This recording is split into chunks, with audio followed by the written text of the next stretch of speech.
जब हिटलर ने ध्यानचंद को दिया था जर्मनी की नागरिकता का ऑफर, हॉकी के जादूगर ने दिया था यह जवाब। भारत में जब भी हॉकी की बात होती है तो एक नाम सबसे पहले मेजर ध्यानचंद का नाम याद आता है। उन्हें सिर्फ भारत में ही नहीं पूरी दुनिया में हॉकी का जादूगर कहा जाता है। उनका खेल देखने वाले कहते थे कि जैसे गेंद उनकी स्टिक से चिपक जाती थी। मेजर ध्यानचंद का खेल इतना शानदार था कि उन्होंने पूरी दुनिया में भारत का नाम आगे बढ़ाया। ऐसे में हर साल 29 अगस्त को मेजर ध्यानचंद के जन्मदिन पर राष्ट्रीय खेल दिवस मनाया जाता है।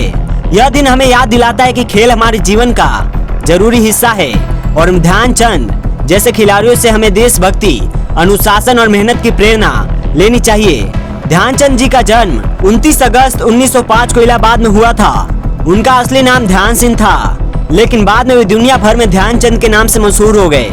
आज हम आपको एक ऐसी घटना के बारे में बताते हैं जो सिर्फ खेल नहीं बल्कि देशभक्ति, आत्मसम्मान और सिद्धांतों की मिसाल है।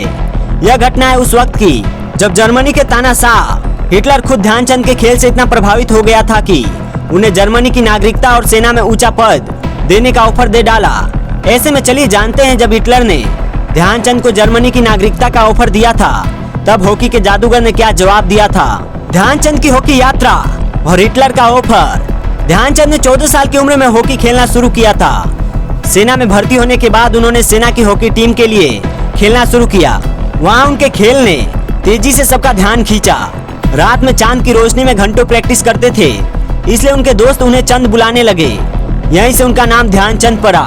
उन्होंने अपने करियर में 1000 से ज्यादा गोल किए और पूरी दुनिया को भारत की हॉकी ताकत के बारे में बताया। ऐसे में 1936 में जर्मनी की राजधानी बर्लिन में ओलंपिक खेल हुए। उस समय जर्मनी के शासक थे एडोल्फ हिटलर, जो तानाशाही के लिए बदनाम थे।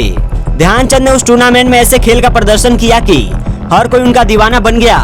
भारत ने जर्मनी को फाइनल में 8-1 से हराया और इसमें ध्यानचंद ने अकेले 3 गोल किए। उनके खेल को देखकर हिटलर हैरान रह गया। वह सोच भी नहीं सकता था कि कोई खिलाड़ी इतनी खूबसूरती से गेंद को कंट्रोल कर सकता है। मैच के बाद हिटलर ने ध्यानचंद को अपनी सेना में एक ऊंचे पद का ऑफर दिया, साथ ही उन्हें जर्मनी की नागरिकता भी देने की बात कही। हिटलर चाहता था कि ध्यानचंद जर्मनी के लिए खेले। ध्यानचंद ने जर्मनी की नागरिकता के ऑफर पर क्या जवाब दिया। जब हिटलर ने ध्यानचंद को जर्मनी की नागरिकता का ऑफर दिया था तब हॉकी के जादूगर ने बिना किसी झिझक के इस ऑफर को ठुकरा दिया।